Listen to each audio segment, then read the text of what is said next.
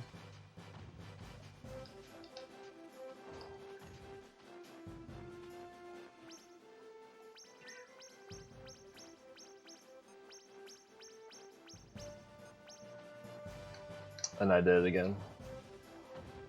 So this, for some reason, like 50% of the time, as far as we can tell, the trick just doesn't work. Just due to some way the game is programmed. It just doesn't want to give you the fucking height, apparently.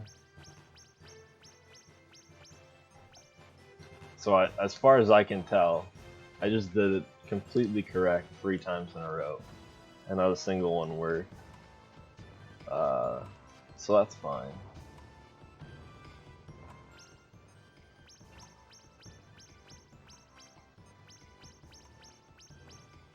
That's wrong. You can blame that one on me. Basically, there's certain spots in the wall. As you hit them, Musashi will get a little jump off them. They're supposed to only be at the top of the wall. For the animation of him going over the wall. What the fuck? Memes, dude. Fucking memes. This is like the best I've ever done this, and it's not working. It's like 4 out of 5 good attempts at this.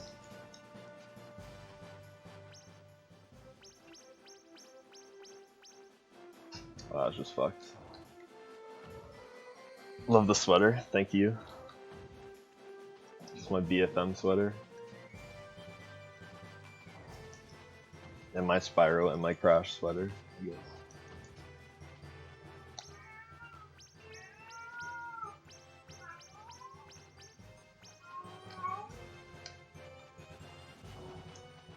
I mean, that one looked really fucking good too.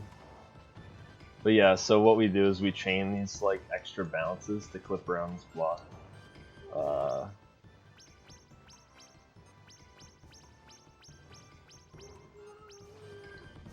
No idea why it's not fucking working. These are all beautiful.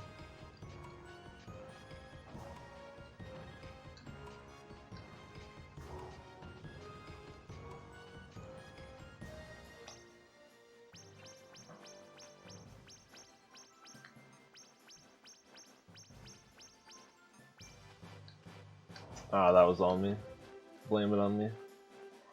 So at the top, it's basically you set up into this positioning, which is very lenient.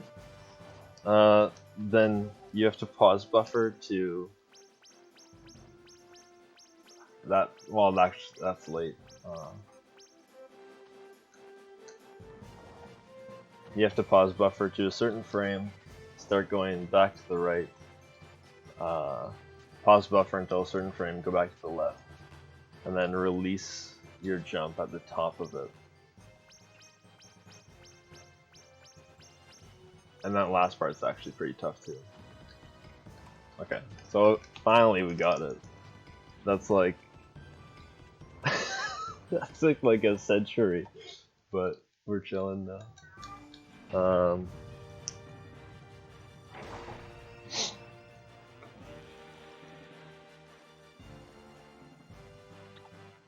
Yeah, those are so good. They were all beautiful.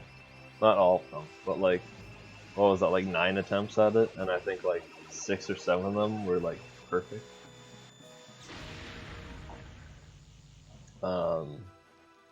In like actual PB attempts, I would probably stop after 3 or 4. Still got it, yeah. I guess heads up, I haven't really played this game in a while, technically. I think it's been like 3 months since I PB'd in this game, and then I just kind of put it down. Maybe even 4. I put it down, I got a job, played other games, I don't know. Here's our first Vincho. These are people that were... essentially abducted during chapter 1. They were put into these Vincho fields, these green crystals. And when you break them, your BP gets refilled and it goes up by 5. So your max is a little bit higher. We have to save that guy specifically for something that comes up in chapter 4. There's only 3 guys we actually save in the entire run out of 35, and it's just the 3 mercenaries. Yeah, I'm attempting to learn 5 Spyro and Crash games for an event next weekend, and so far I've learned 4 of them, so still a little bit to go.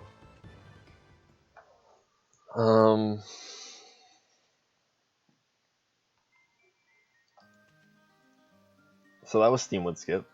That was fun. This is John. We see him twice, I believe, maybe 3 times. Once here and twice in chapter 6. Don't get too attached, I suppose. He basically tells you, like, okay, now that you've gotten the Earth Scroll, which is what the whole idea of that thing was to get, and you saw me use it to move a boulder, he says now you can go fight the Earth Crest Guardian. And we're not gonna do that. We're gonna do something else real quick. Hey Lou.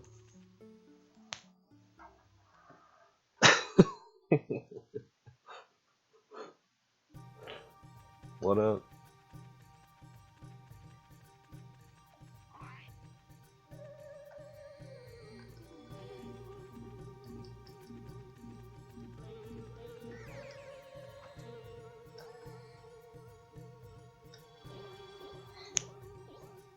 So yeah, this is another hop glitch thing that we're doing.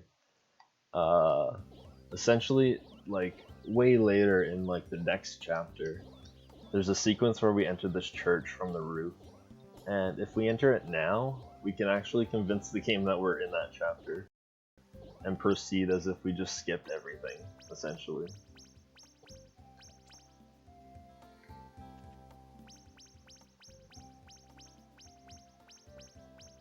Alright. On the wrong side of the well, apparently. This one's frame perfect. It's buffered. It's really not that bad though. I should not miss this trick actually. That feels bad. This is another one that loses a lot. It's not like Steamwood Skip where it's like 20 seconds. It's like probably 40 or 50.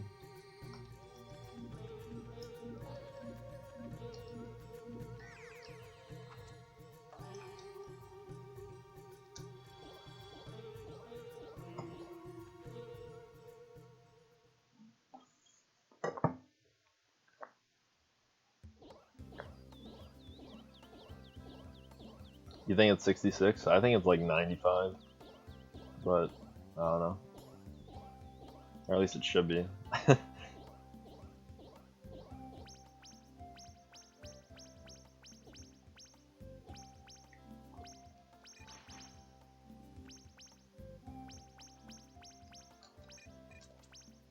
Alright, so we got second try. That's not the worst. So we get into the church. The load zone's still there for some reason. It's always active. And it always initiates the cutscene and moves you into chapter 3. So we just skipped the end of chapter 2 and the first like 2/3 of chapter 3, but we're gonna have to backtrack to get another item.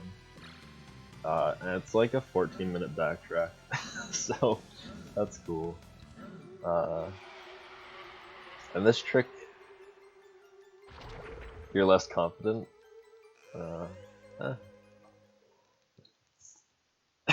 Lou's just chilling.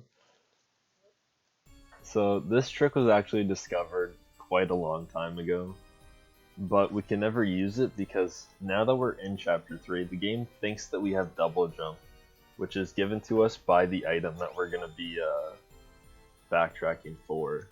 But we don't have double jump right now, so we have to find another way out of the church. And so we're gonna do this trick.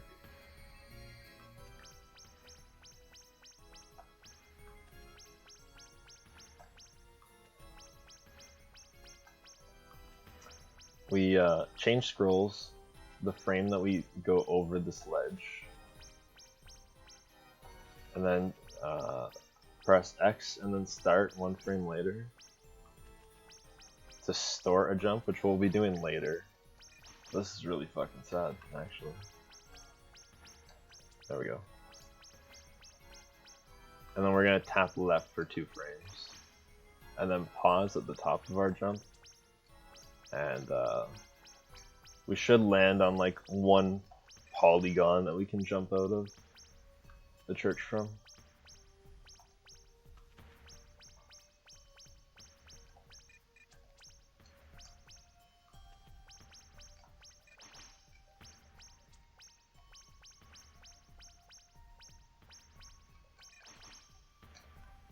And there it is. So yeah, I mean, whatever. It's pretty bad, but getting through the first, I said 25 minutes, we're at 26 minutes, so it's pretty much on par with what I said it was going to be.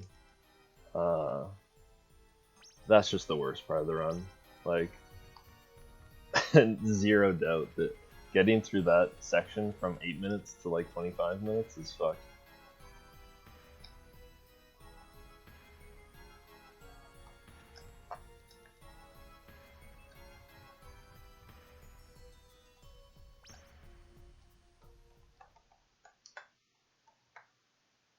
Alright, now for the most fun part of the game, really. Most memorable. So this is the backtrack I was talking about. Technically, like, because the game thinks we already have double jump, we've passed this part progression-wise, but we have to go back and do all 4 of these dungeons because they unlock the treasure that gives us double jump. They're all kind of themed, I suppose. This one's all about bowling, which is a pretty good meme.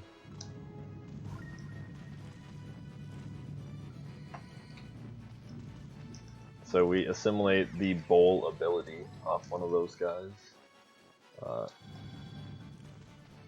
It's intended that you you go into those pits and shit to avoid these balls, but if you can move properly, you shouldn't have to. And then there's this room, which is basically just like fucking eat shit and die. That wasn't bad. Now we have like one of the 2 biggest memes of the run.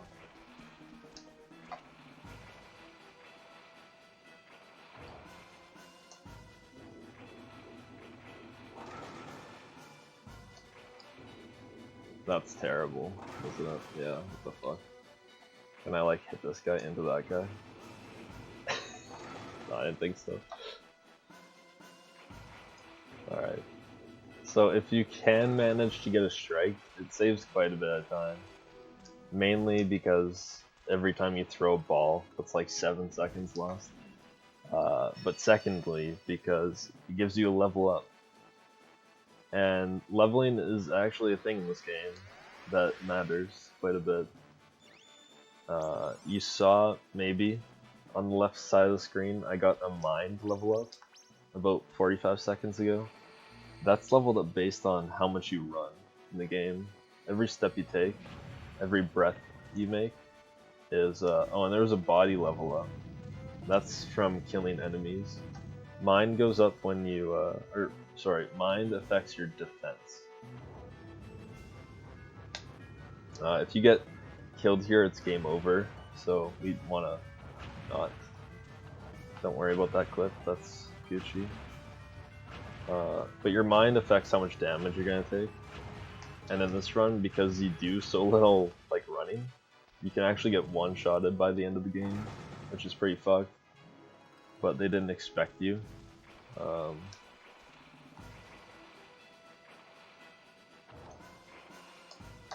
That's also a bad bowling. Nice.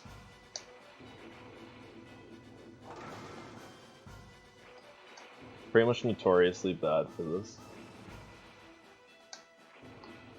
Me and Piano Man are just like the fucking worst at bowling.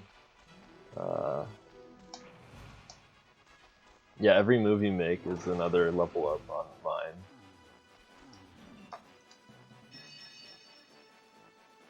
And then your individual swords. Lumina is the master sword, the red one that you do vertical attacks with. That one has its own leveling.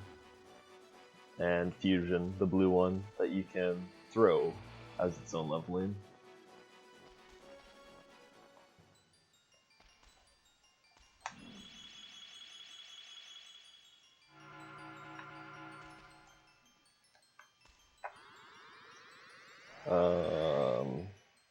I think I'm gonna grab some items here to sell so I can sleep. I think that'll work out to be faster later. We'll see, I suppose. There's like a little hidden room here. Nice. Fuck yeah. I believe the right side has an old sword. Or no, this one has Dran, never mind. So this one has an old sword. Fuck, it has cloth. Alright, that's a no-no right there. 3 for 3.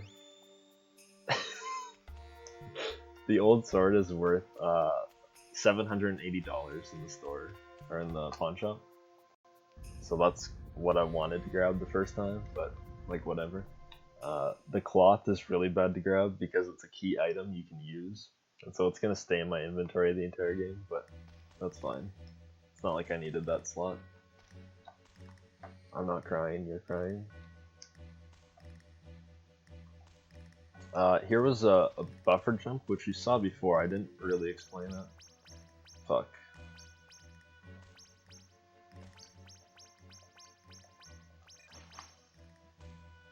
If you pause the frame after you do a jump, and then you switch scrolls, the next time you run off a ledge, you get a baby jump. Kinda like the hop thing. And we're gonna do it again here to skip like 4 rooms. Actually a pretty big skip. In this level anyway. I'm grabbing shit because I only got like $300 from bats in chapter 1. And I wanted 2230. That worked out for my route. So I was 430 down. So if my math is correct, I can skip getting $500 in the Frost Palace later on in the game, which we'll see. The routing in this game is pretty straightforward, honestly. As far as money goes, you basically figure out when you're at each place, IGT, and you figure out how much you need to sleep and how much you need to sleep, money-wise and hour-wise, rather.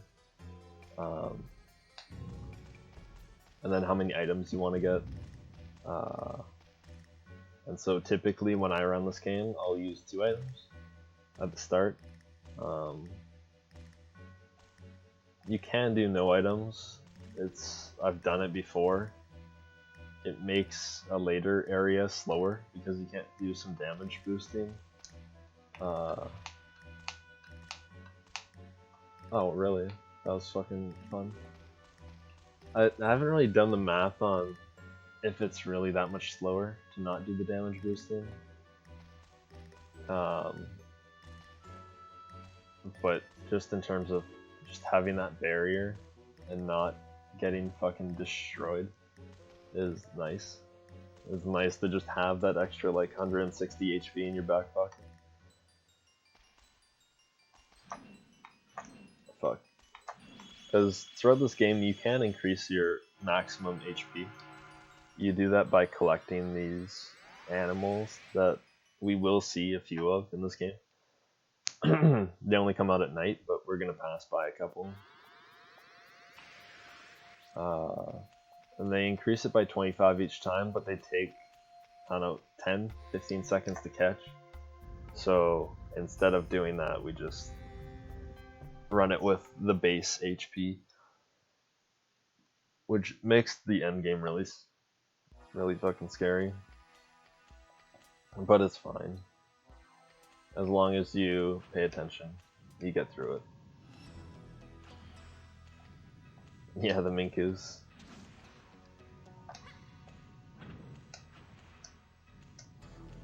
So the theme of this room is, it's like a maze, a dark maze, rather. There's these blue lights that shine the way for you. Only the doors and the lights are illuminated. And so you basically have to memorize the room, because they may or may not be there when you need them to be. And so I just like jumped over a spike bit, which you wouldn't have even seen. Like, there is an optional boss in this game that is a massive Minku that we do fight in the 100% category.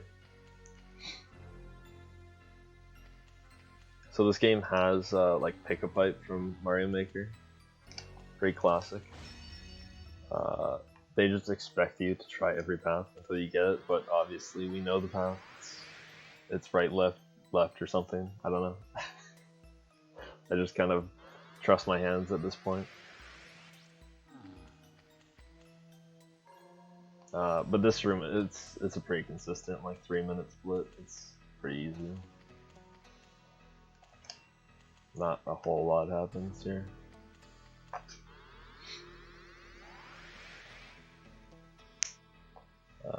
This room is a little bit scary, but you'll see. Just more arrow bullshit.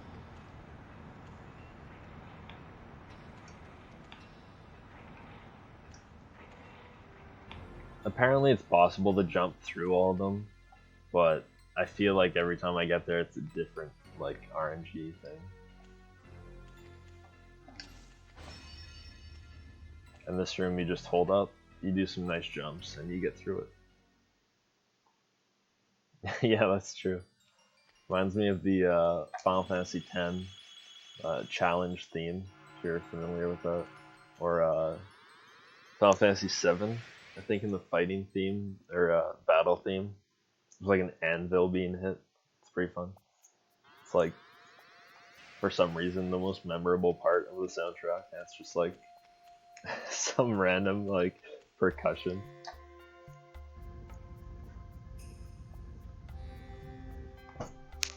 And now we have the toughest room by far of this dungeon. Save it for last, because the first room I'm gonna take a ton of damage, and from those arrows in the bowling room, and I just want my HP to recover by the time I get here.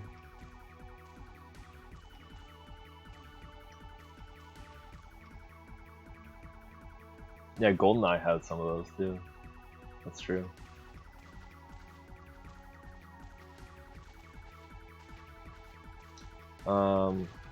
The only real thing I'm trying to focus on here is on these blocks that roll forwards. I want to maximize the amount of time I'm running down the front of them, because you do move slightly faster when you're going downhill. When you're going uphill, it's significantly slower. We got 2 really tight jumps here, saves 5 seconds.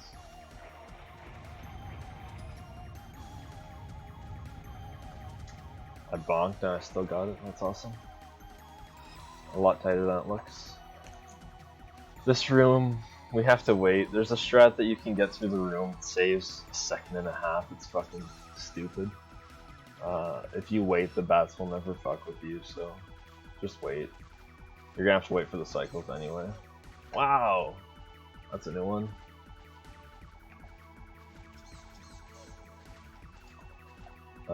This room is straightforward. We're just jumping over some axes. Kind of Dark Souls style, that one level. Except you can't really jump too much in that game. This room has a nice skip that's pretty basic. You just fucking jump and you're on the other side of the room. It's a pretty tight jump there. It's a little scary. This room, all the axes are on cycles that I know, and if I just take the same line every time, I can ensure I don't get hit. But of course I do. Oh, that's fine actually. So classic finishing the basement with 22 health. That's pretty fun. Probably should have healed because it's not like I need all this health. Actually, I definitely will heal because I want my key items in my first slot. If I use up this gel, it'll go there in my inventory, right there.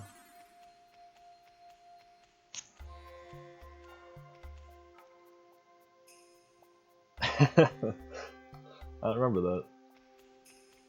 Remember that time that we speedran this game together? We were both noobs, and then I just never stopped.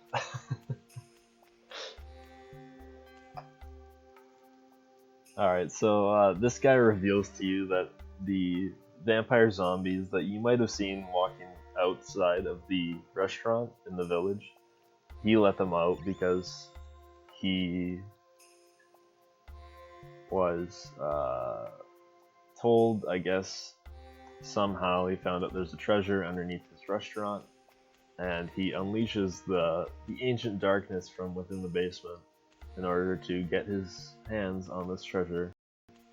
And then when he gets the treasure, he finds that it's just an old, ugly belt. But when we go appraise it, we find that it gives us double jump, and introduces the most broken aspect of this game, which is fun.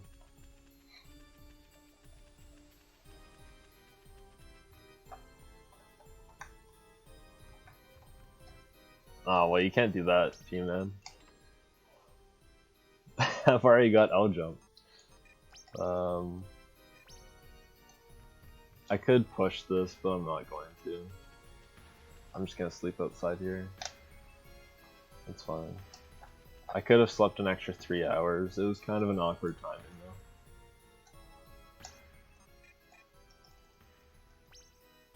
So yeah, he tells us now we can do double jump. That's cool. And I'm gonna sell that shovel, get some extra money, just for sleeping purposes. It's excessive now. I did 2 warm-ups actually last night, or this morning rather. I got a 211 and a 208, and both of them were like way behind at Steam Witskit. 211 I think was +9, and the 208 is +5. If you guys aren't, well, why would you guys be aware of this? My PB is a 202. The 215 is just because this shit is fucking ridiculous. There's so many things that can just go wrong at any point.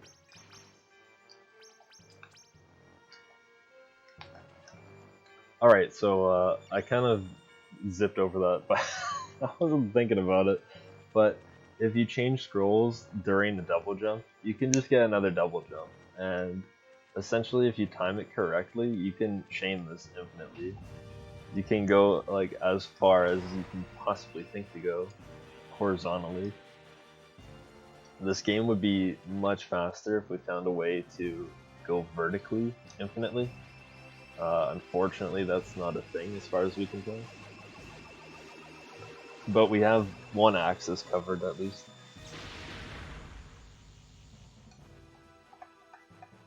So now we have our second scroll, and we can fight our first Crest Guardian, which is what John had kind of brushed over about half an hour ago or something like that.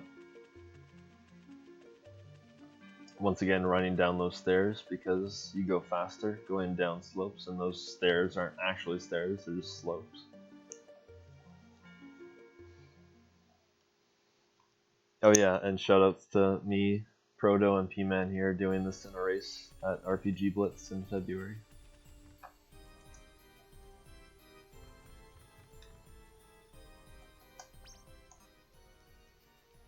So that first chest I grabbed in the well there was the L vest, and what that allows us to do is the speed gauge on the left side of the heads-up display, which is what we use when we're charging fusion through it, or our scrolls, is now being charged about 3 times as fast. I think anyway, I could be wrong. I thought it was 3 seconds to 1 second, but it might be, maybe it's 4.5 to 1.5. I feel like it's 3 to 1 though. There's our vampire zombie friend.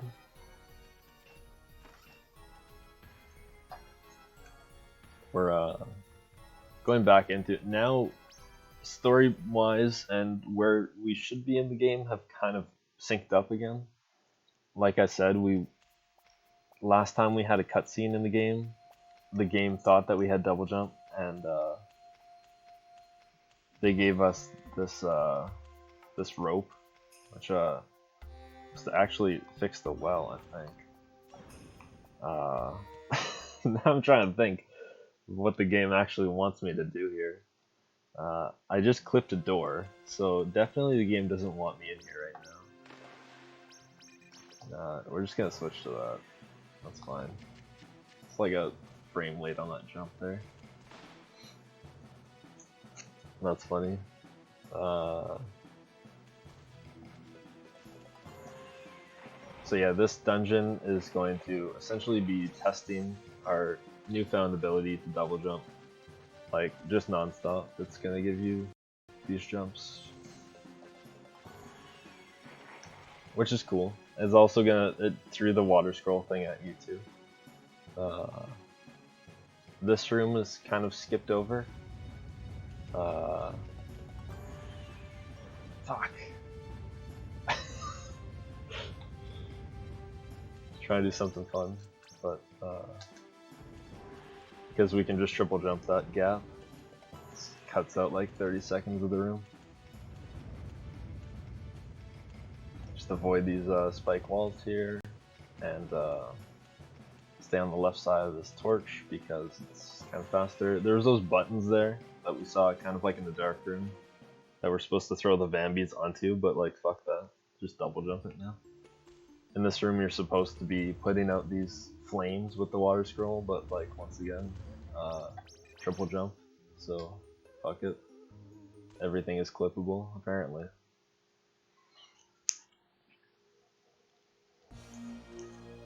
And this is the first Crest Guardian of the game.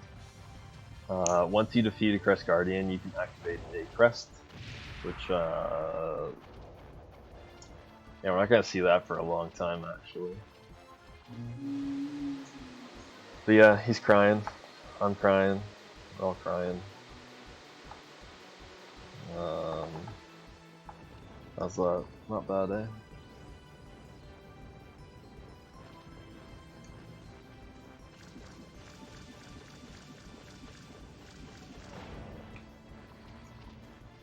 The fight is essentially between you and this like fire spirit, I suppose.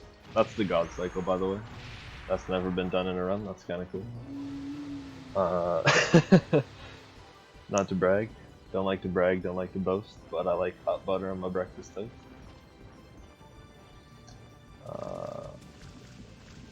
If you hit... Fuck. I wasn't thinking, but...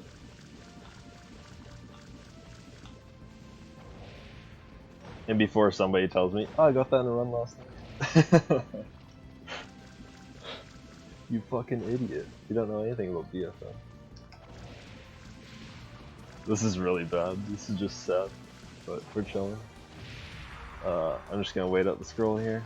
Slower. You can switch the scroll to deactivate it. What's up, Super? You can switch the scroll to deactivate it, but in some instances it's just faster to let it run out. You can attack this guy with either square or triangle if you press both at the same time, but you start to press it 7 to 9 frames apart, then you can increase the rate of fire of your bubbles by up to 40%. That's a guarantee. It's basically the perfect product.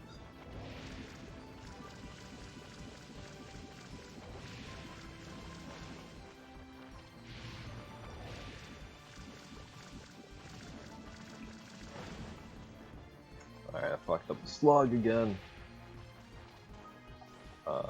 So this is bad. You should finish on the slug. I mean, it's fine, whatever.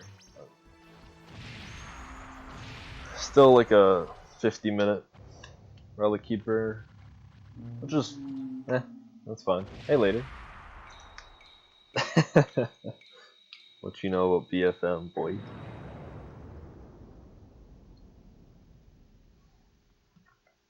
Is it a good marathon run?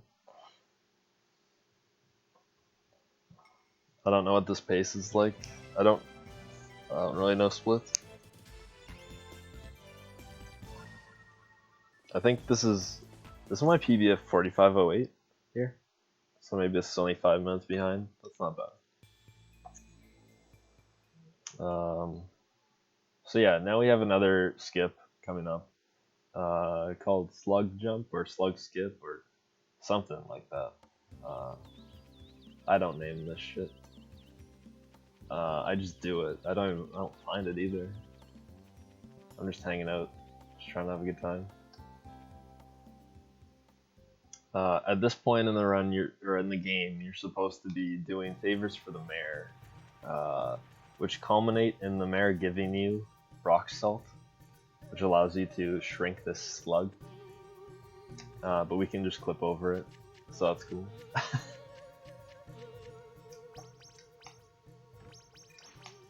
I think 206 is a stretch, but maybe a 208.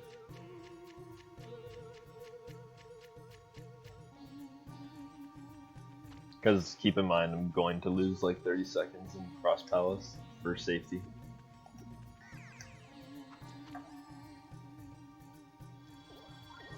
Once again, we're using the hop glitch to get some extra height. This time we're not starring it though, we're just immediately using it. So we just clip that right there. That's all in good. Maybe we can skip that text box. P-Man, look into that. Can we skip that text box? Oh, that's a crest. Fuck, I just realized. So that's what it does. You can, like, terramorph, essentially. Like, in every instance of a crest, you're just kind of, the environment is a certain way, and you can do something to change that to access new things.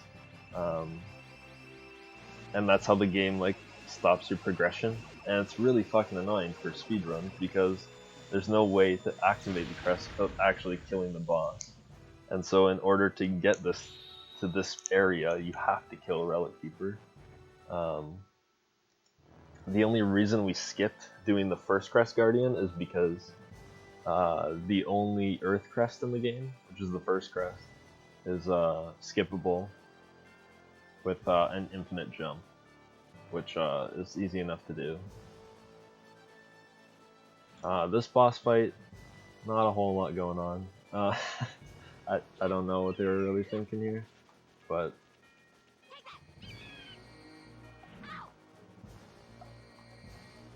like you basically just wait for him to do either that attack or the Phoenix attack, like that, and you just keep just strafing, I guess. I don't know. You're really just hanging out.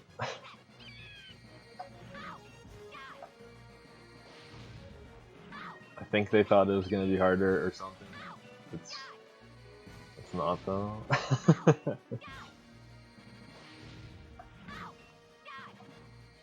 The only real strat you can do here is you can try to push him more towards the princess so that you'll be closer to your objective after, but like whatever.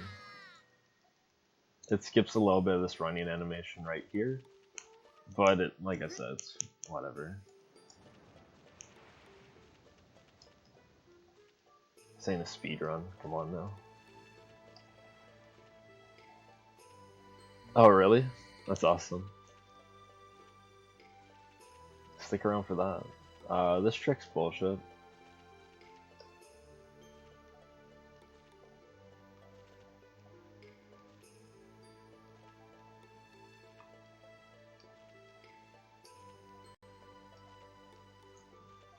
We have to we just jump.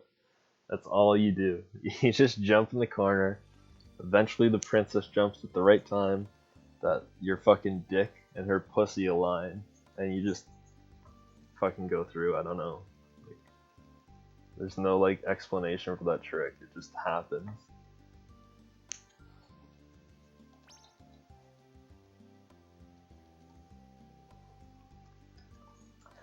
So this is now where the whole reason we got those mercenaries throughout the run is so we can talk to them, and it allows us to get to the next section of the game. A little bit unfortunate that it's blocked behind this requirement, because this takes like 30-40 seconds to talk to them all. Like, but sick menuing. That's just god tier.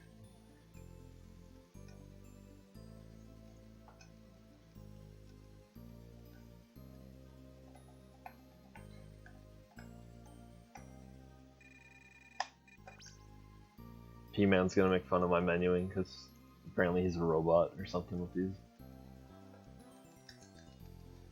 But, so what they're telling you here is how to get to the next area, because you go into this forest where there's like 3 directions to go. It's kind of like the Tomb of the Forbidden King or some shit from FF8, I don't know. And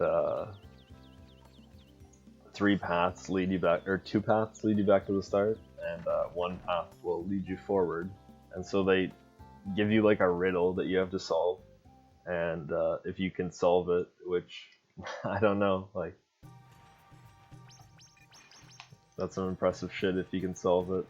I think the rest of us just tried every path until we got it, eventually. Just like pen and paper and do a linear search on it.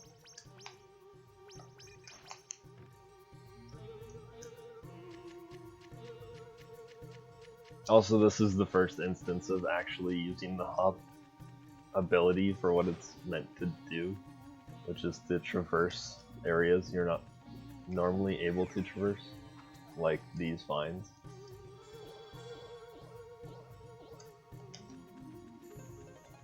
So yeah, this is Meandering Forest. You've gone through with pen and paper, you've figured out the route, and now you just do it. It's this is like the donation time of the run, I guess. If I could get a long enough DS2, I'd probably go take a piss right now. Not a long DS2, but a long DS2 cord, rather.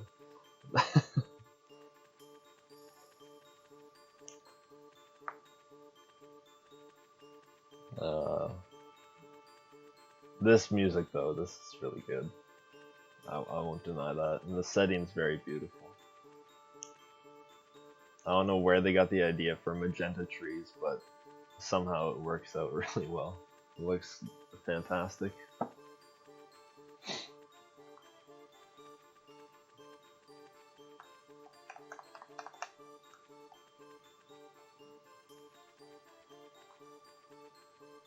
So yeah, I don't know. If you've been paying attention, it's left up, up, right up, left up, up, up. It's yeah, you're just running. You're going forward. You're just going through the maze, I guess. This is the kind of the hardest area to route. There's like a billion different things you can do. It's intended that earlier, right before Kojiro actually, that I get another piece of legendary armor, like the climbing or the double jump thing. There's this piece of legendary armor that allows you to appraise items as you find them. And so you're supposed to bring those here, and then you find these shoes that allow you to run on ice. Yeah, you know, let's just do this real quick though, because why not? But we're gonna skip all that. And now typically there's a route we can do that saves about 30 seconds. but fuck, dude. If you mess up one jump in that route, for this, it's like one section. I'm making a big deal of it. It's not that big of a deal. But if you do mess up a jump, your run is over. Like, irrecoverable. You get stuck in this frozen area where you can't run out because you don't have the shoes. And in this route, I'm not getting the shoes or the glasses. I'm just doing this bare bones, which is going to require another pretty difficult skip.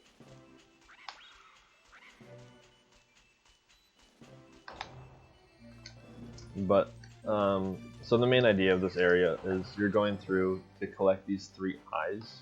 They're essentially keys to the boss door. This one's blue eye.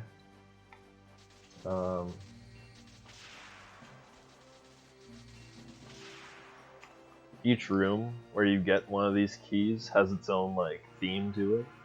And this theme is you have to kill everyone without being hit yourself. And that's really fucking hard. Yeah, the Blue Eyes White Dragon, you're gonna see it in like 10 minutes here.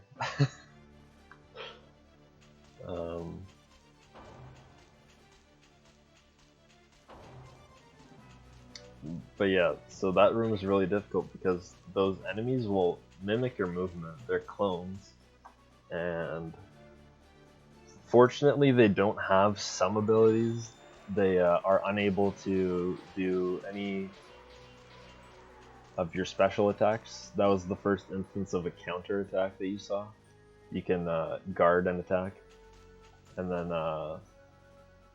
like within a second or half a second, if you hit triangle or square, I think you can do that counter attack. It's the highest DPS you can do in the game. Oh, that's very fortunate I didn't do that. This is the soft block jump I was talking about, but the easy version of it. If you fuck it up right now, run is over, so don't do that. The estimate goes from 215 to 315. So yeah, I just assimilated a clone. You might not have seen that. Oh, the other thing they can't do is double jump, so we can abuse that right here by just double jumping over them. Because they'll mimic your first jump, and then they'll hit the ground, and then you do a double jump over them. This room, the theme is that the clone is the way to progress. It's also a cheeky item grab with fusion. So now we have our second eye, and the third one is actually the first one you're supposed to get in the series, which unlocks the door that I clipped through at the very start. Fuck. Alright, we got the second guy here. I want this ability that these guys have. It lets you move 1.4 times faster, which is very convenient, I suppose. It uses up BP, but whatever.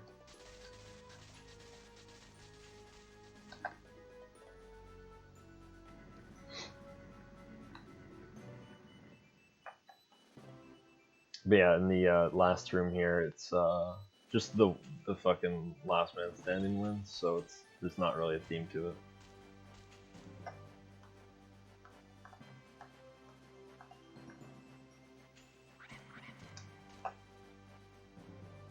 And I'm getting kind of low on BP here. I'm gonna need it for the fight, because if it runs down to like 10 or 15, you start moving really slow, and that's not advisable in a boss fight. But for some reason, if you get your BP really low, it seems that enemies will tend to drop BP. Oh, that's fucked. Thanks for that.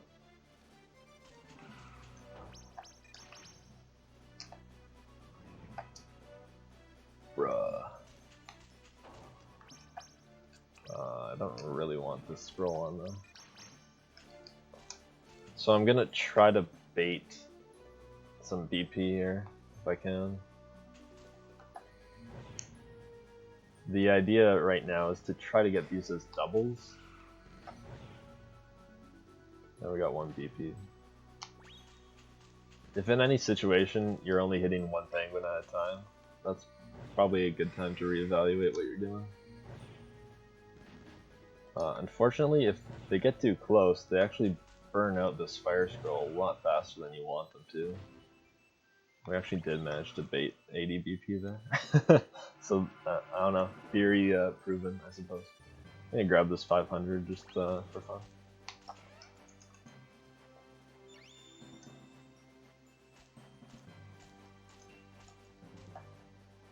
Health, not a huge issue right now. We're gonna get some more when I heal, I suppose. We're not gonna get it. I'm gonna give myself it. So this trick coming up is kind of the turnoff of doing the no shoes and no glasses route, which does save a minute, but even doing it with this bad Frost Palace route, I'm saving 30 seconds over not doing it at all. But this trick, every time you fail it, it's 30 seconds, and it's very precise. So, I don't know, we'll see what happens. I was having some trouble with it last night.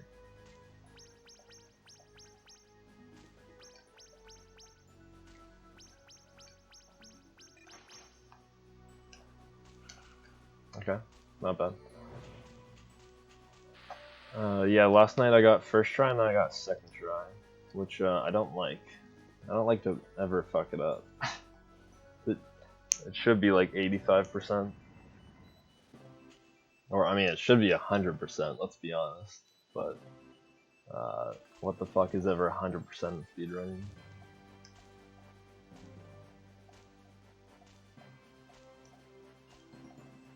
For some reason the game just assumes that now you have the shoes, so it's not putting ice anywhere. Which is nice.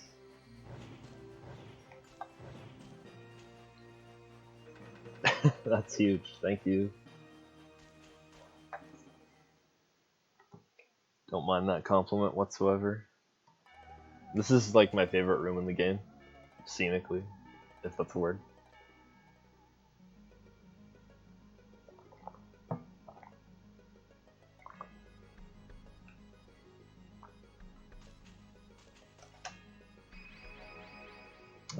So now we have the Blue Eyes White Dragon. Is that what it's called? Or is it Blue Eye White Dragon? What the fuck? This is the area I said makes no items kind of risky because, or to some degree not worth it, because you can damage boost across those spikes instead of melting them fully. You just melt one halfway and then you just go. This is Frost Dragon. Pretty badass boss. Not my favorite. Relic Keeper is considerably cooler, but it can't all be like that. Just gonna take a nap. I don't know.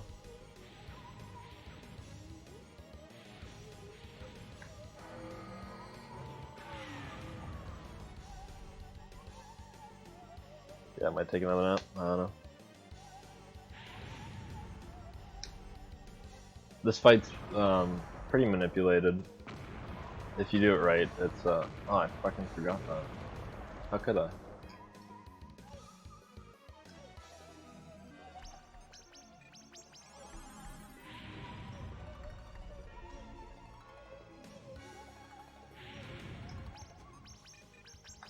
I'm just using as much health as I want.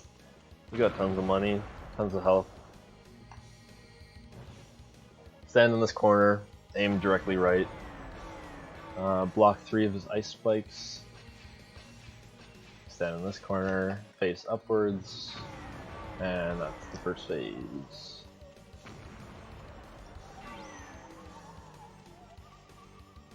Hey Rashad. Let's take another nap. I don't know.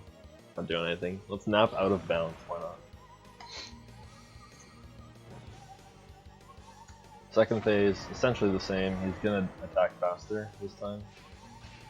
He's not going to be as easy to get, but essentially the same inputs. Kind of a laggy fight, to be honest. White lightning. This phase significantly tougher to one cycle. Do that little skip.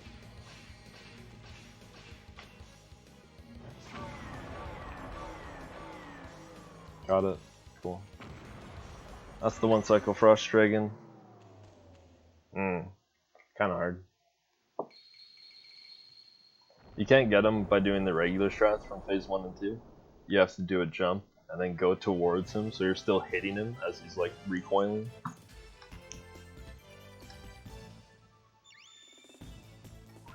So yeah, that's our Frost, or our second Crush Guardian so far.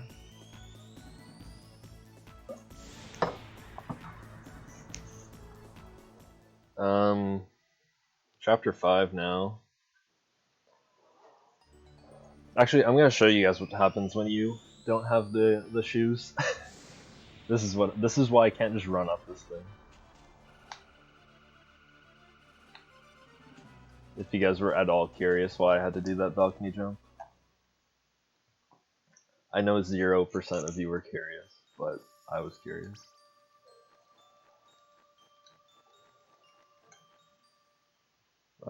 The next 16 minutes of the run, not a lot going on. There's some platforming. There's one trick. It saves 11 seconds. You were curious? Thank you. That makes me feel better, at least. You haven't played this game? What the fuck? What's going on here?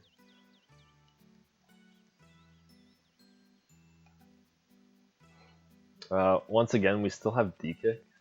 Intentionally, we finished the Frost Palace with this ability. Because it's fast, I guess. Mainly.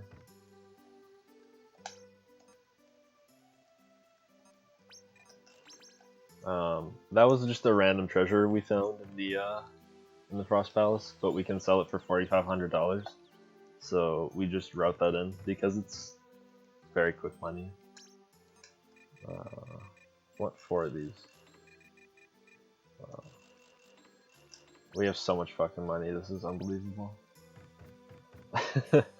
So typically I would only buy 5 W gels and would have $2,100 left over. I don't know how many I just bought, but I have $3,200. Switch to the water scroll. This is the only time you're gonna hear this song. This is the mine theme. Very prevalent in chapter 3 and 4, but not today.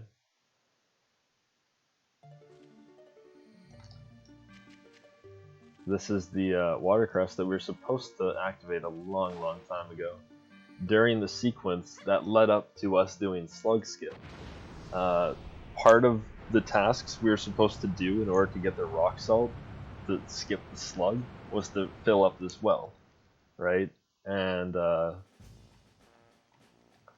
by skipping the slug and skipping the rock salt, we left this crest unactivated, and it's kind of like a portal back into chapter 3, and so, or chapter 4 or something like that. Yeah, chapter 4. And so by activating it, the game thinks we're in chapter 4, which is great, because in chapter 5, where we actually are, our path is actually blocked right here by steam coming out of that pipe. And we have to do a whole side quest with Steamwood, which we still haven't seen, and we won't see. And so somehow we've gotten here without doing Steamwood, and the Fire Crest is able to be activated. And so we activate this, and we're back into chapter 5 essentially. Even though the activating of the crest doesn't actually typically pertain to what chapter you're in.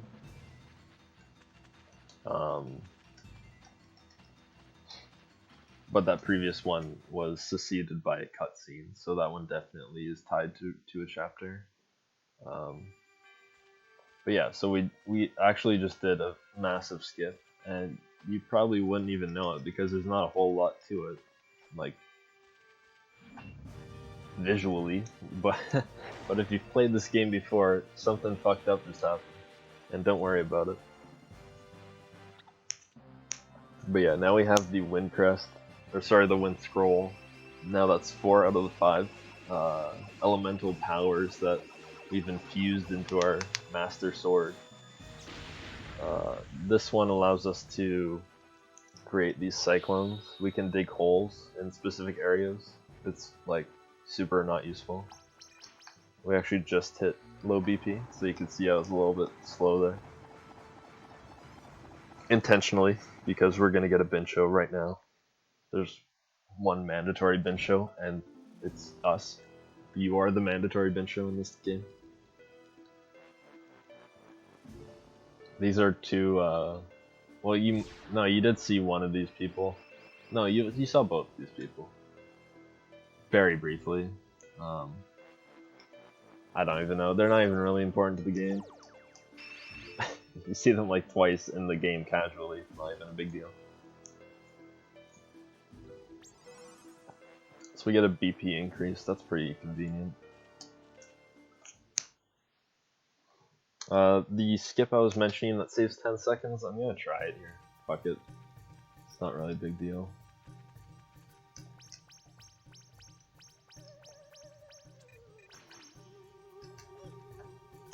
Yeah, that looked pretty jank. Give it one more shot. Yeah, that's fine. That skip is, it allows you to skip getting this hopper and going over the vine. But more importantly, it just allows you to keep D-kick, the ability that I was using before to go a little bit faster.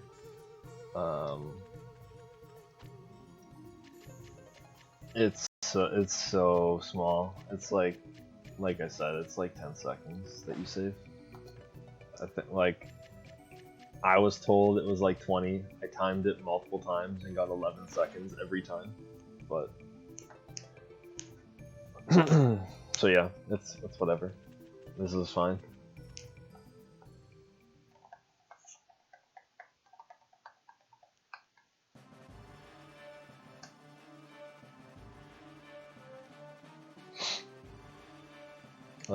This entire chapter is themed by ants for some reason. Don't worry about it. But an ant is attacking the village because of like pea soup or some shit.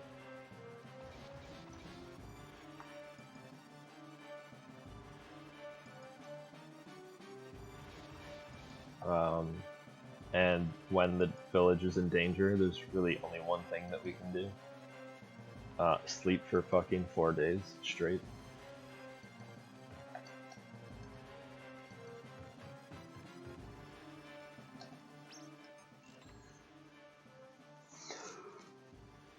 Ooh.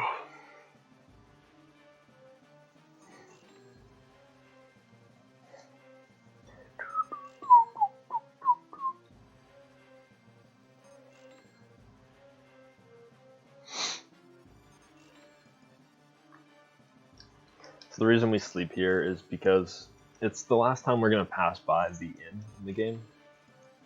And we need to advance the game to Friday before Chapter 6.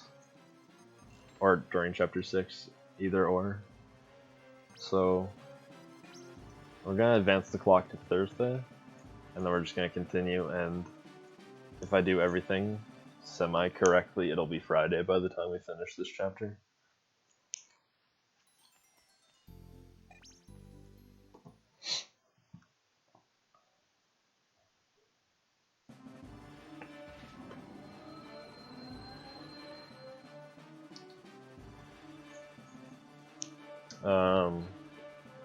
Oh yeah, at some point in the game we did fix the gondola. You might have missed it because it didn't happen. But this gondola was broken. We fixed it, and then we crushed the ant with it, so. Oh, and that's a Minku. So I could stop and get an extra 25 HP if I really wanted to, I suppose.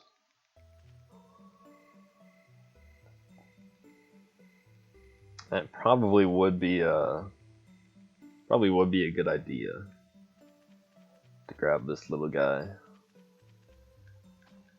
But yeah, I don't know. Speedruns, not safe runs, I guess, is the motto here.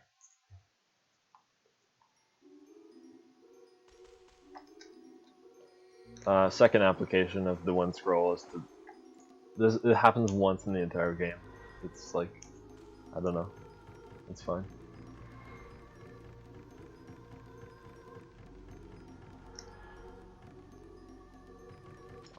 Gonna be abusing more triple jumps here. It's been minutes since we saw one, so.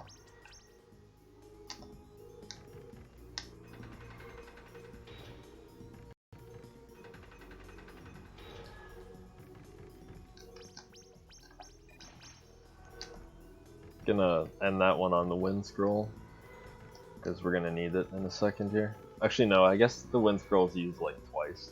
It's gonna be used in the next room here. This dungeon's super straightforward. There is a skip that we can do. From my timing, it saves 5 seconds RTA. Hard as fucking balls to pull off. So no thank you. I'm just gonna do my shitty 202 strats. Leave that for the big boys in the future.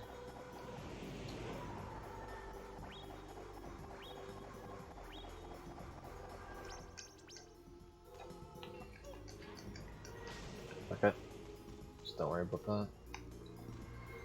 Try doing a little bit of sneaky movement there. It's actually really difficult to do. Something I came up with. Because of the time of day, or actually these guys might not be aggroed at this time of day. It might be over now, that's 7. But during night those guys will come after you. And it's best to like get them from the left side and then run through them. I don't know.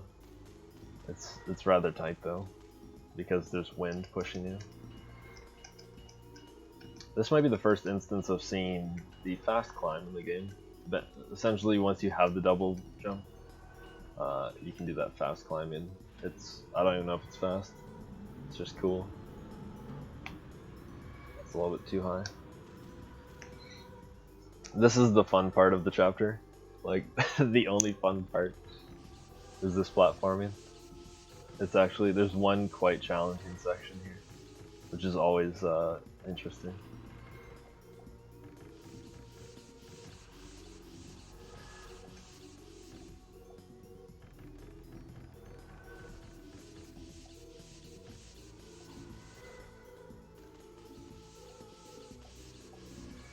Getting ahead of this guy. Fuck! Alright, let's get ahead of this guy. That works. Just pretend I got ahead of one of them.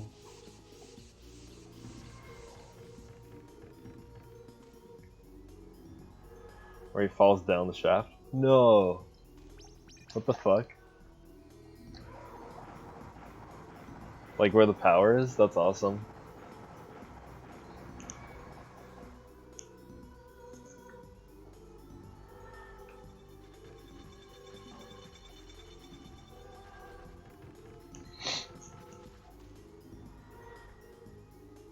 So coming up, we're going to be grabbing poison off of this toadstool, I think they're called.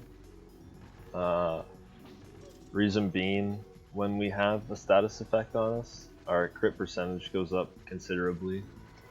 From my kind of empirical testing, it was from 5% to 50%, I believe. And this boss coming up is damaged like, it's not like the other bosses where you damage with a scroll that does 8 damage per frame.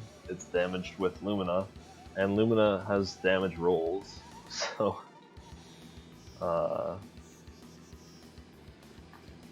yeah, I don't know, like, it's pretty bullshit to be honest.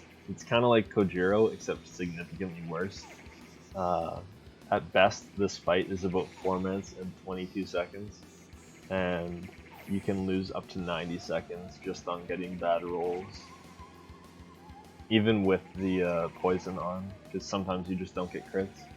You need to get like 3 crits on phase 1, 4 on phase 2, and maybe 4 on phase 3. Been a minute since I did testing on that, but it was like you had to get a majority of your hits to be crits.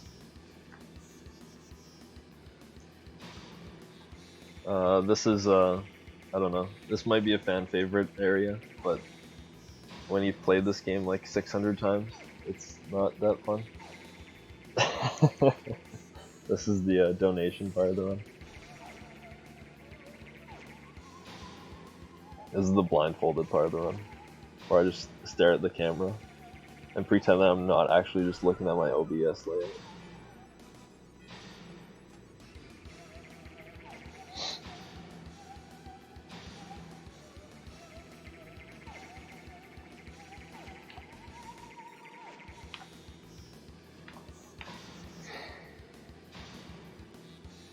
So yeah, this is gonna be the end of chapter 5, and then we're gonna go into chapter 6. I'm actually gonna be saving in chapter 6 because, fuck, I don't know what the hell's gonna happen. Kind of feel like a pansy saving, but I think it's only gonna lose like 20 seconds if I do, so whatever.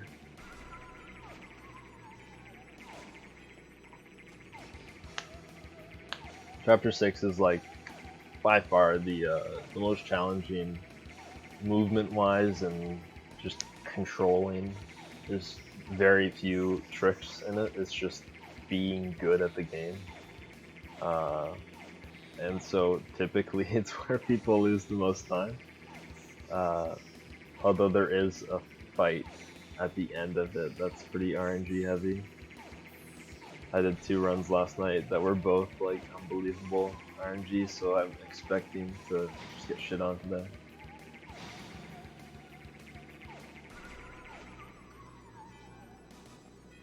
I suppose this might be challenging. It starts curving the tunnel, and you have less time to react. I don't know. It's fine. It's got good music though. If you're at all familiar with the Black Mages, the Final Fantasy music metal cover band that actually has Nobuo Uematsu in it. All the arrangements that they do are done by Tsuyoshi Sekito, who did the music for this game. He also did the music for some other game. I don't know. Insightful as always, though. It was on the Xbox. I don't know. Were there more than like 3 games on the Xbox? It was probably one of those ones. Conceptually, every boss fight in this game though is like pretty interesting. They're all like larger than life. This one and the next Crest Guardian, actually, you're gonna be battling essentially on top of them. Alright, so we got 0 crits so far, so that's great. These little guys drop antidotes, which we're gonna try to avoid to keep our poison status. We're also gonna be sleeping. There's this one safe spot here on the ant. Sleeping here saves like 7 seconds. It's pretty minimal, but it allows us to skip sleeping at the inn an extra time. Alright, so we got 1 out of 2 crits.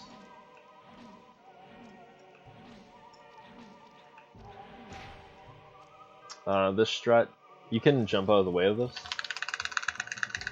If you take the grab, it saves 1.5 seconds there. And then on phase 2, it saves more. On phase 3, it saves like a fuck ton. In total, if you do it for all 3 phases, it saves 11 seconds. Which is like pretty significant. If you're not doing that, I'd advise that you do. Alright, so we got perfect phase 1 though, because we got majority crits. We're also not supposed to be hitting the queen at that early.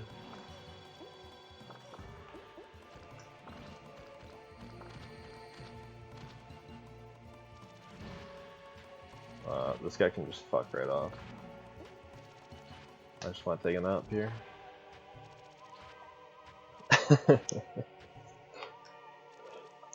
Yeah, it's tough to get through even from a runner perspective. If that's what you guys want to call yourselves.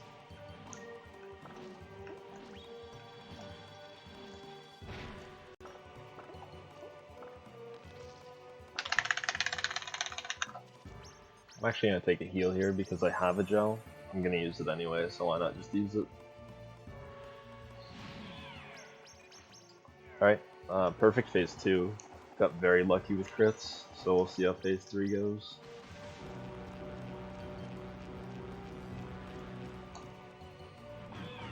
No crit. That's fine. The max I can lose now is only 30 seconds, which is great.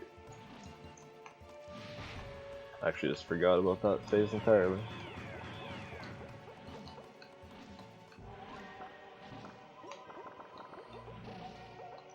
Holy fuck, dude. It's a lot of grubs here. This is kind of awkward with the grubs and the antidote there.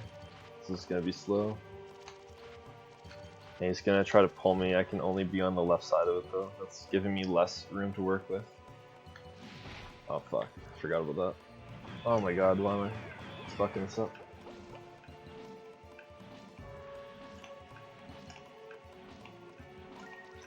I thought we were already on this phase here.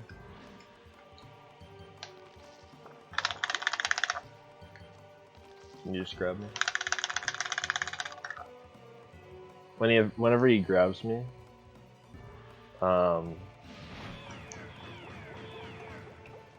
you just mash analog inputs. It's actually kind of fun. I actually wouldn't mind a second heal here.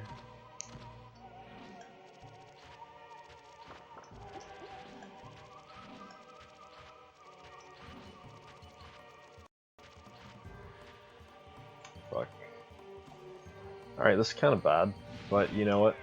For marathon safety, I guess suppose it's good. That was a nice little skip at the end. If you hit him from the left side of his core, you just drop right down from the core. You gotta run all the way over here. If you hit him from the right side of the core, you spawn in the middle of the room. And you save like 1.7 seconds. It's super minimal.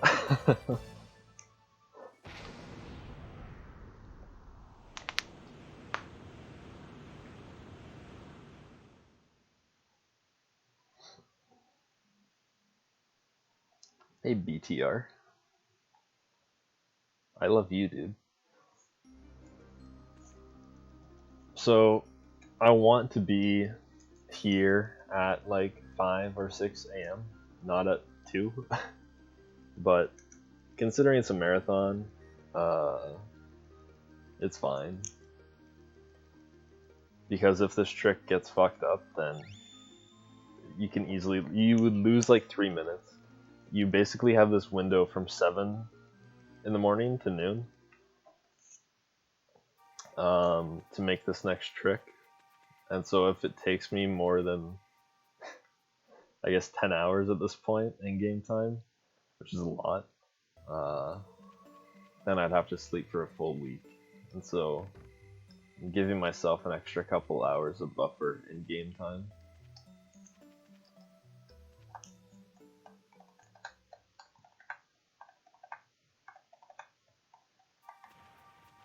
I think this is the first time we're going to be doing an infinite jump off of a wall.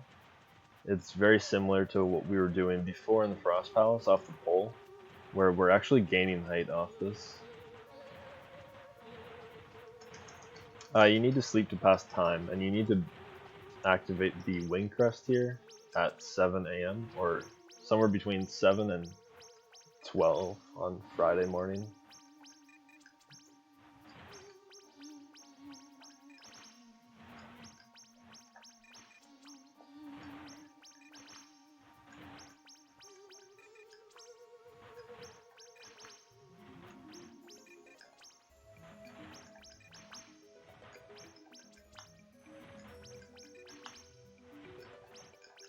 Fuck, I didn't want to do that, but whatever. Alright, well we got it.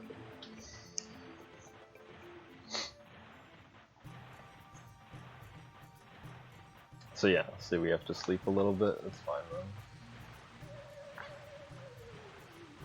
There's a strat I can go for here that saves like 9 seconds or something like that, but it requires that you use up one of your healing items, so fuck it. And yeah, what Deuce said is 100% correct. I don't think it's a 206. I still think it's a 208. But I don't know what my pace is to PB. I don't know. It's whatever. Either way, it's sub 215 pace, which is basically what I wanted.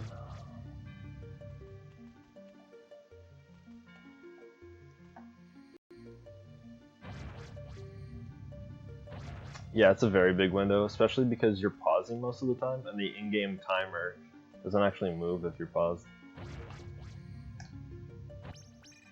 Or the in-game timer does, as far as the playtime of it, but the in-game clock doesn't move. And in fact, the clock is now gone for the rest of the game, because time apparently stands still in this section of the game, as it did in Chapter 1. It's sub P in that face.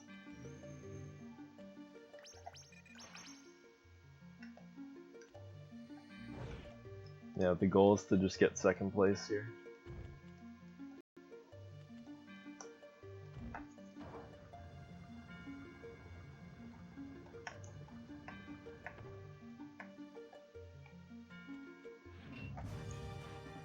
Alright, so I'm gonna do my first safety save here of the run. There's two types of saves in this game. There's memory boxes and saves, like legit saves to a memory card. The memory box is just a temporary save that is reset when you turn off the console. If you die, you just go back to it, you lose half your money. I don't care about money at this point. I'm not going to be turning off the console anyway. And then there's going to be one save after this I think I'm going to grab too. A save before Topo. I don't even really want to grab this save because it fucks up the cycles here. This whole room is based on cycles. But it's fine. That's just gonna mean I'm gonna have to wait at some point for a little bit.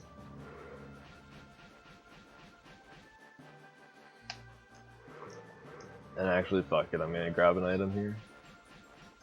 Because I got a big PP. Oh wow. I maxed out on fucking items. That's sick. Thanks L-Cloth that I accidentally grabbed.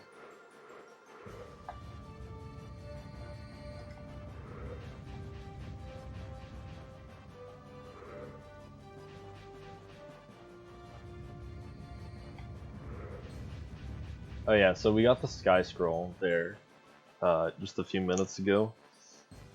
And this area is just giving you like a tutorial on using it. Basically you get like 10 seconds of flight at the height of a jump. It's not really that significant. We could probably just infinite jump through that whole section if there was ever a day that we got there without the Sky Scroll. This is fucking sick. You have to take a heal before this fight now, but it makes these cycles really easy. Basically just gonna be able to walk through here. Oh, apparently not.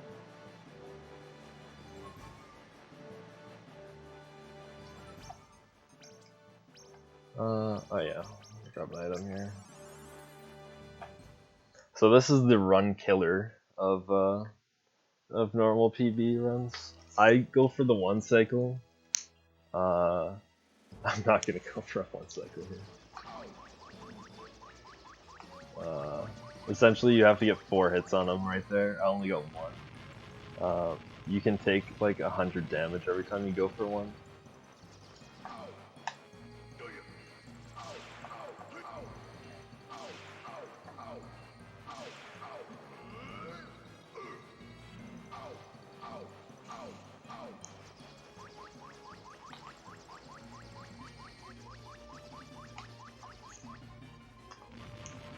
So yeah.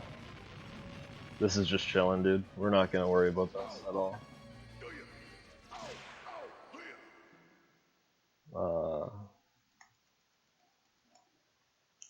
There's nothing that can kill me in this next section, really. I hope. But there is a tricky jump at the end of this that will lose like 3 minutes if I fuck up, so thoughts and prayers if I do.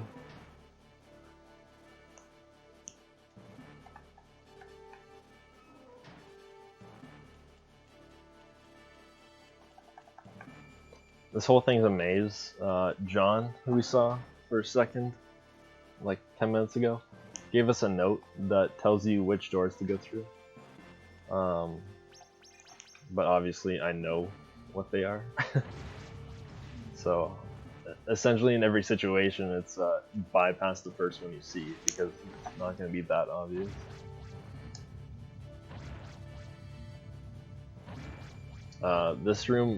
This whole section is probably gonna be one of the harder ones to break because you have to use every single scroll in this section. And so if we found a way to skip a scroll, we'd probably be fucked by the time we got here. But at the same time, it seems like the easiest one to break because the exit to the thing is like 10 feet above the entrance. We just don't have a way to get height in this game, unfortunately.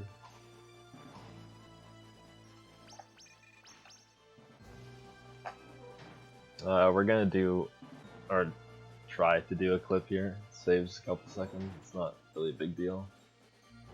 It's really just for cool points.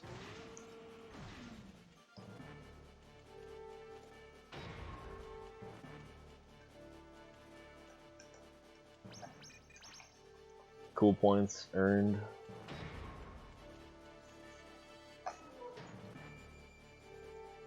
If you get hit by that thing, it's like 90 damage, so you probably shouldn't do that.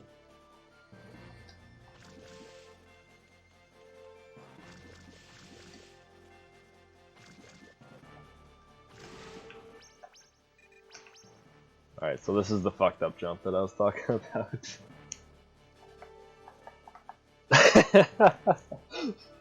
Trick. Yeah, this is a trick, alright. Basically is. It's about as precise as some of the tricks in this game. Alright, so we got it. That's good. That's like most of the worrisome shit's behind us now.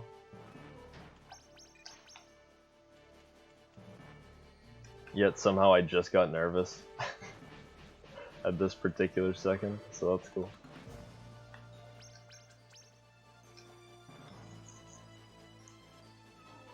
Trick jump, yeah, it's all the same. Boss, enemy, fucking villain, whatever.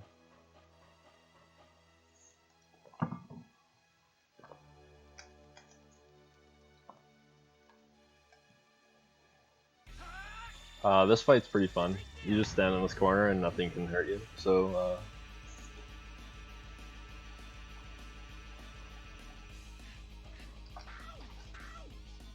there's some pretty hard strats you can go for right here. I think it's probably like 5 you. I'm not gonna go for anything crazy though. Crits here save a lot of time.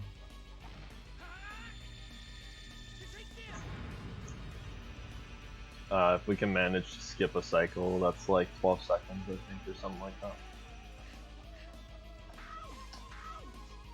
Obviously, like, who the fuck cares in a marathon? About 12 seconds, but I do, bro.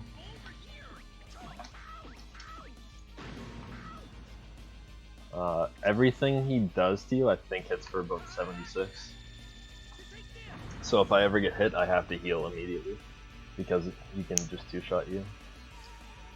That first enemy, or that first boss, Ben, his max damage is like 145, it's fucked. Any hit you have to heal. Like, even if you get hit by it fucking... Ah, fuck. Even if you get hit by like the spikes, out front like I did.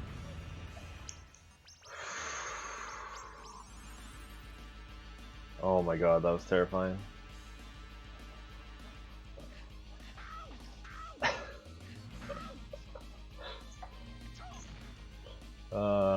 Okay. I'm just gonna keep going like that, just enough.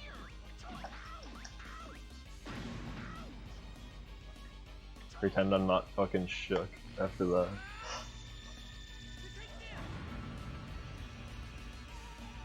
I must have like flicked the analog stick while I was in the corner and accidentally took damage. Oh, that didn't kill him. Thank you. That's great. We're just gonna do regular swing here and fucking. That would be very upsetting. I didn't even make a save because I was like, what the fuck can happen in Ed? But I will save here because this is some scary shit.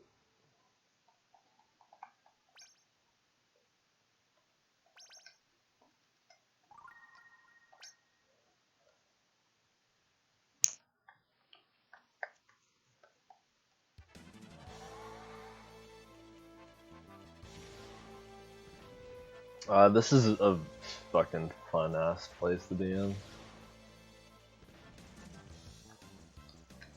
What the shit? Getting trolled here just a little bit. Getting some lag, that's cool too. Yep, now we're through. First scary part of the section done.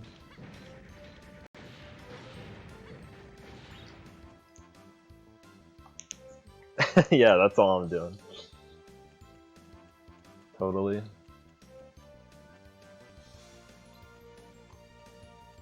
So that ability we assimilated there was called Grenade. It costs 50 BP, which is a fuck ton at this point in the game. Well, not at any point in the game. 50 is a lot. Just gonna grab this X string because Tower of Death kind of scares me too.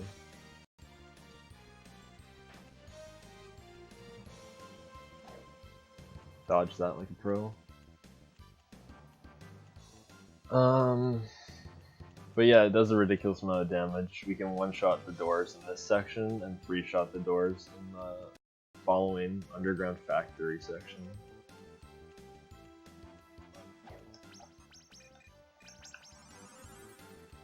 Fuck, thank you for eating my X string.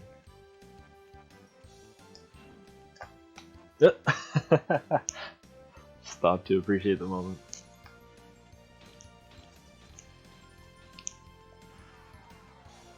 I'm going to be killing some of the enemies here that might seem a little bit out of the way, but it's mainly just because fuck those enemies, dude.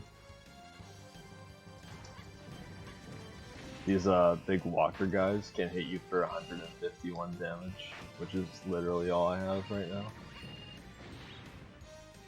I'm also pretty low on BP, I just ran through a door without jumping. So. That's not good.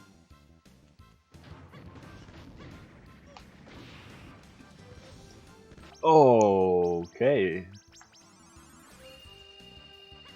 That's a new one.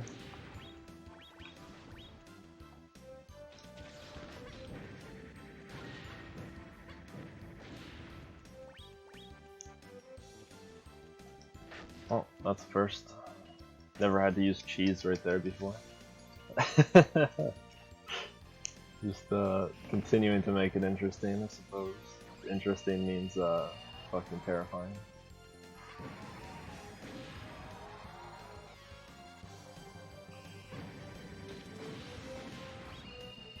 No, just let me in.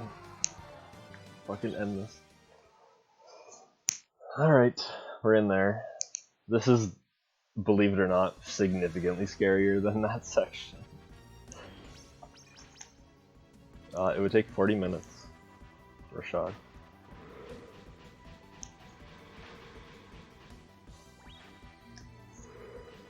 $40 to get to level 28 anyway. As per the 100% note. Fuck yeah, dude. I missed that twice last night. You can use those enemies to clip through that, similar to what I did in the Frost Palace at the very start, with the hopper going through the red-eye door. You could do it on this door coming up. From my testing, it's fucking ridiculously hard to do. This is actually a good setup. We can do it right now.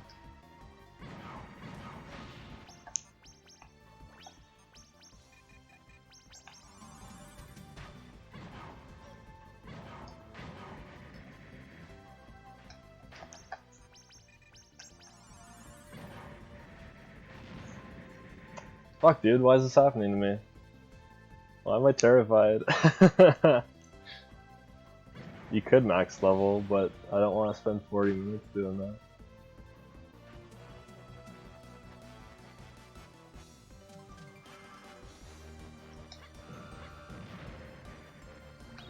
I think in the future I'm not going to do this 150 HP, because this is scary shit, dude. I don't want to have to redo this entire section. Oh, you want to try for yourself? Oh, it's going to take significantly longer than 40 minutes then.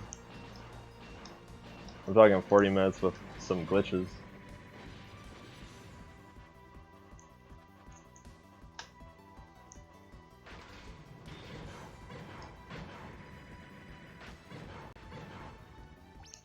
Fuck, I keep forgetting this shit.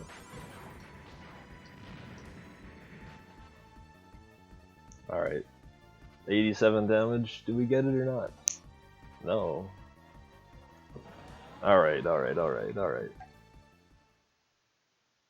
Everyone calm down now. Oh, it could take a few hours if you're just like grinding out soldiers and shit.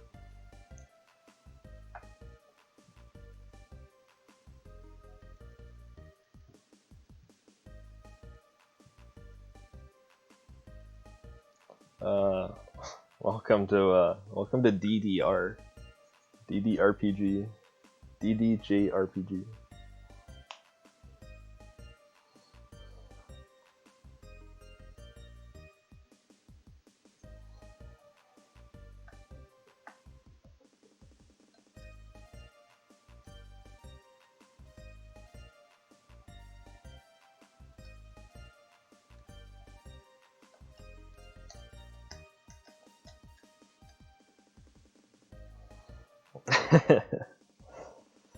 The Animan's got the emotes.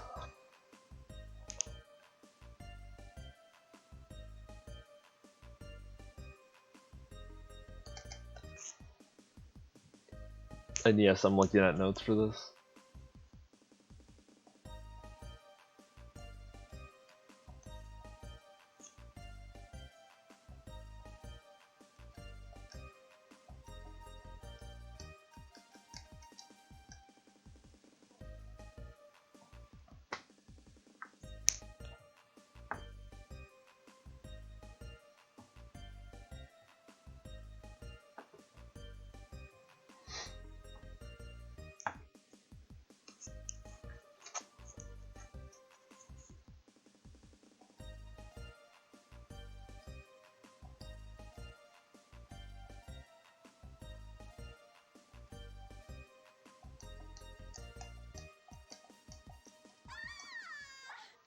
Cool.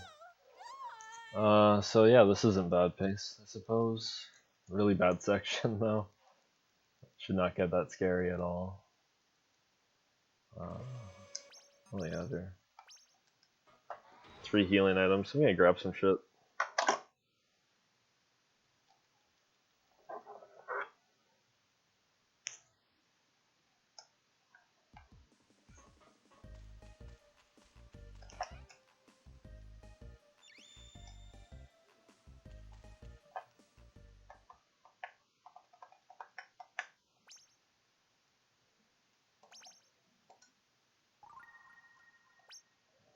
I wasn't planning on saving there, but based on how I'm playing right now, it's probably a good idea. It's Princess Musashi! Capricola Okay, so story-wise, I don't really know what the fuck's happening anymore, but that's the princess, and we're gonna get her back, I suppose. Gameplay-wise, though, we've gotten to the final Crest Guardian, and soon after we will be at the final boss. This boss optimally takes about 5 minutes to do. So definitely this could be a sub 2 Tower of Death. And then the final 2 bosses take 9 minutes, so probably looking at like a 210, which is really really satisfying, I suppose.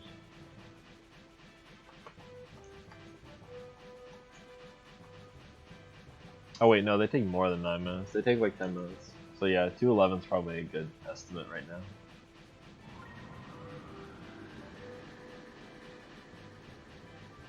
This is a pretty RNG heavy boss. Essentially, there's these eyes that are going to be popping out of nowhere, and we just gotta find them. Because, fuck you. BTR, it would take me 4 hours 58 minutes.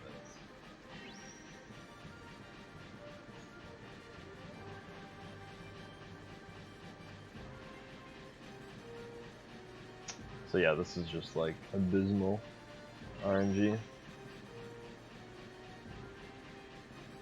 Fuck, if I was a little more decisive there, I could have gotten that.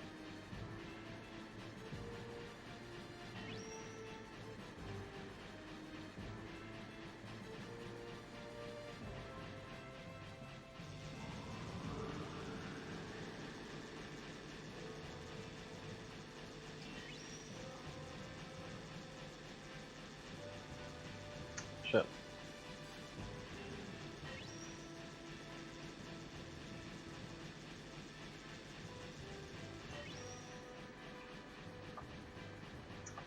Why do you even say that? Like, what about it is fun though? Is it the 40 minutes of bowling? Are you that sick?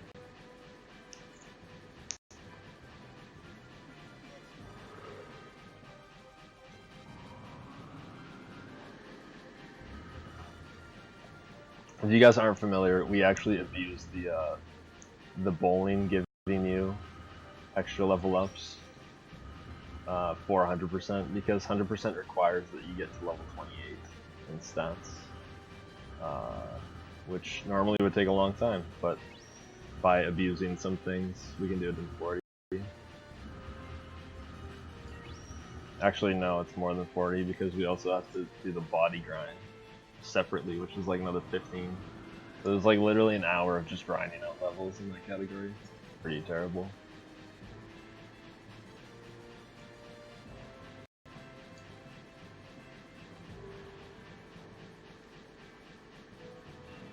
Shit, that's really bad. That wasn't me, right? What are you talking about?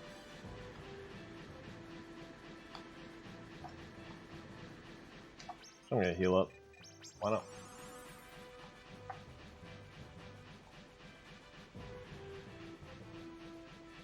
No idea what you're talking about. If you get hit by these red things, you get all your movement inverted unless you sit on that specific spot. Pretty funny.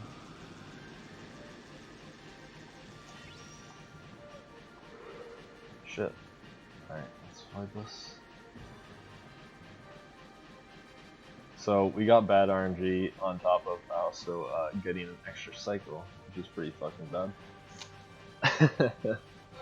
So this is shaping up to be a quality fight.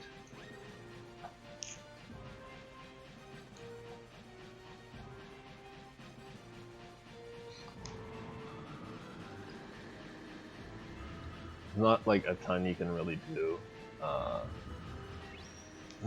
Strategy wise, you're just looking for it in as efficient pattern as you can, really.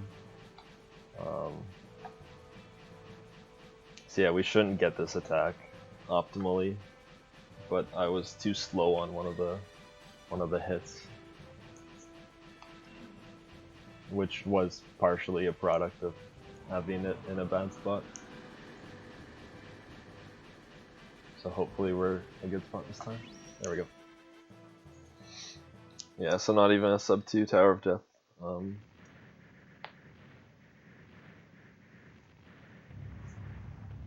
729.5.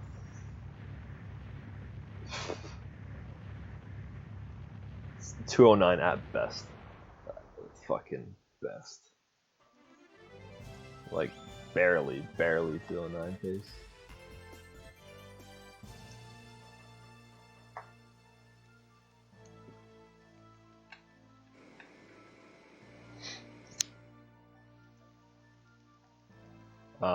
Very long cutscene, we just have to mash through.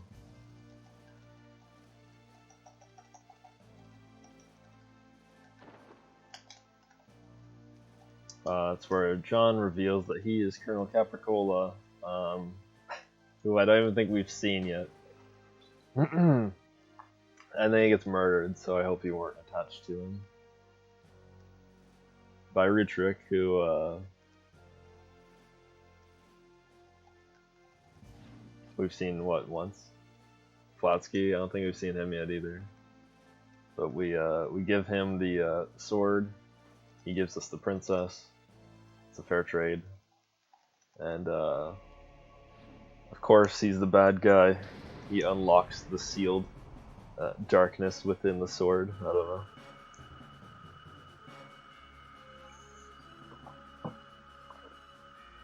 It's essentially just Satan.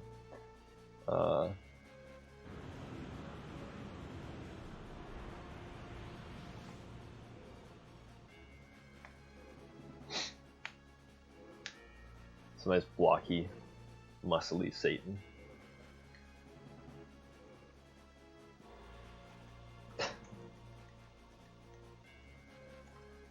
And of course, plot twist, he gets killed. Like 6 plot twists in this cutscene, but we don't really care.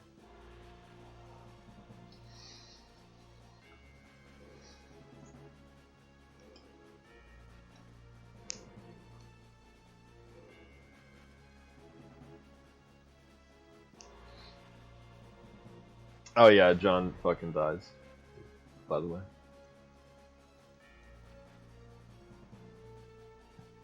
And that sword that turned into that Satan magically comes back. So now we've passed the point of scary shit happening. If we die from here to the end of the game, there's checkpoints. It's the only really point in the game where we get checkpoints.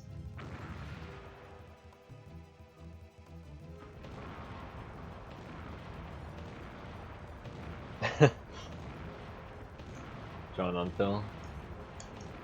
Straight up dead, dude. Get some classic platforming action here. Like a nice SNES backdrop there. Beautiful, static background.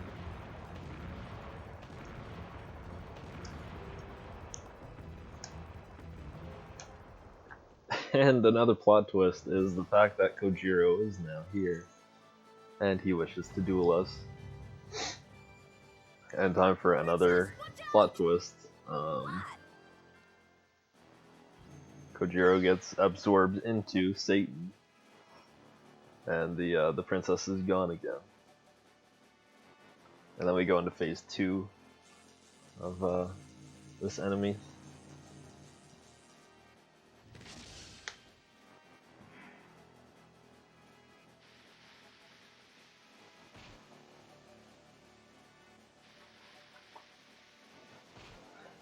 I'm not sure what's growing at this particular instance, but I'm not gonna say anything about that. So yeah, I don't know. Samurai plus wizard equals lizard. Oh, let me get right on that, BTR. Let me put this shit down right now. So phase 2, well, still essentially phase 1. There's just more platforming.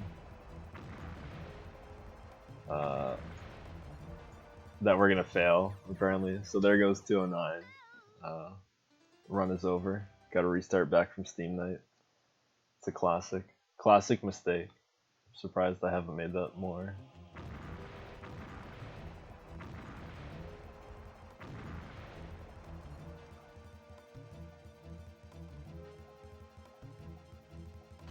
Alright, so we're looking at like a 210 here.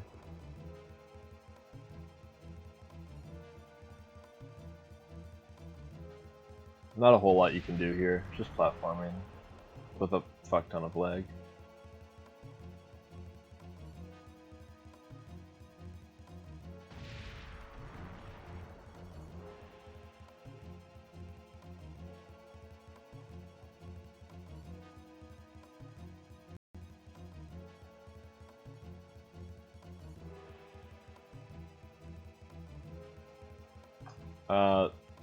Yeah, princess.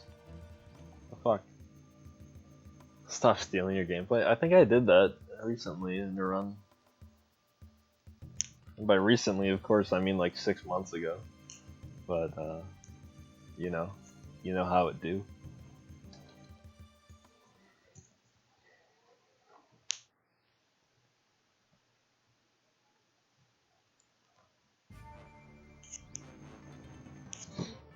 Alright, so this is another checkpoint. If I die, I go back to this particular moment.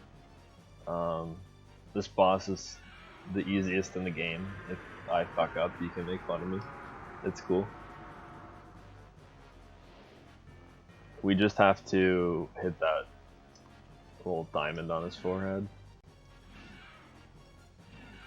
If you time it right, you can just stand still. It's really nothing to it.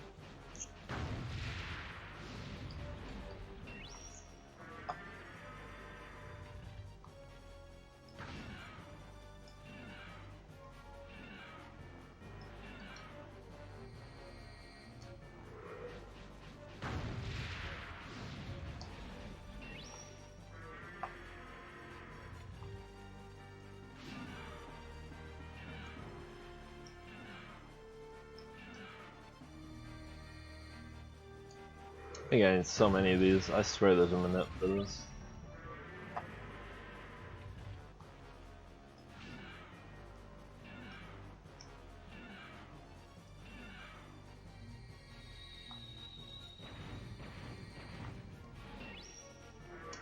So he has 2 attacks. He has the fireballs and the jumping. As far as I can tell, the fireballs are a little bit faster. But never really time them because as far as I know, you can't choose what you get. So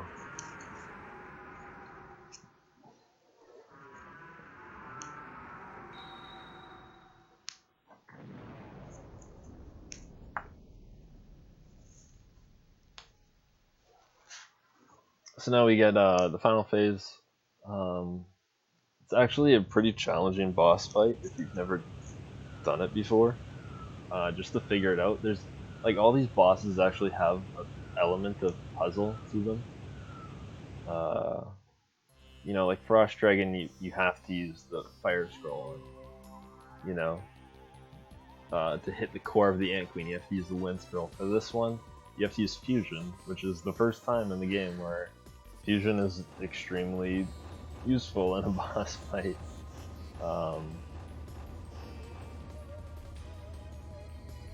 We have to assimilate him 5 times, and he will cycle through different scroll attacks. But if I can get him to kind of feed into me here, I can chain attacks, and I should be able to get 3 without him even attacking me. That saves a lot of time. You lose about 20 seconds every time you see him do an attack. Alright, so this still isn't that bad though. No worries. We are gonna use this though. That's bad now.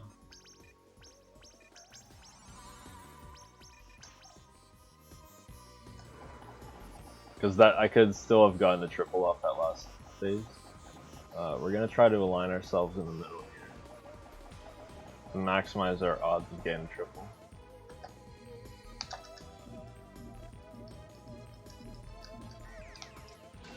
It's been a long time since I've gotten this far in the fight.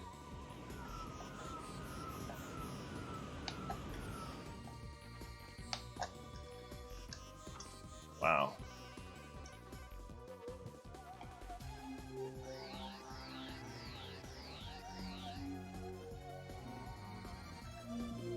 So this is like as shitty as this fight can go, essentially.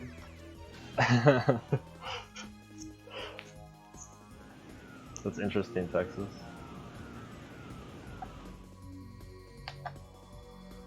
Wow, dude.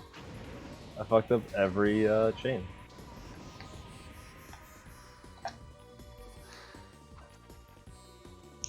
It's the worst fight I've had in a very, very long time.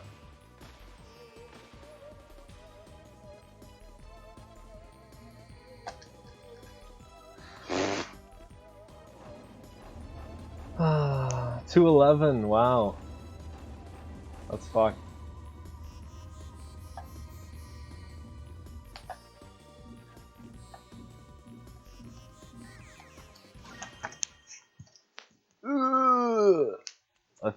I feel shame. Just raw, physical shame.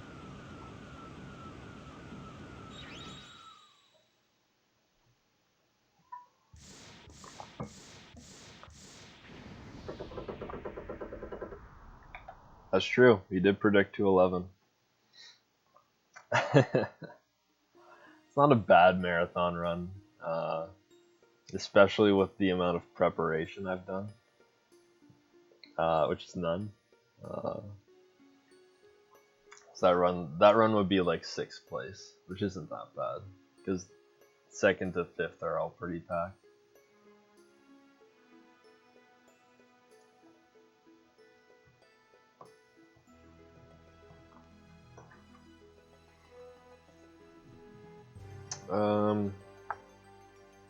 Yeah, I guess we should watch this little cutscene. It's pretty interesting, I guess. There's a good line in here that might be of note.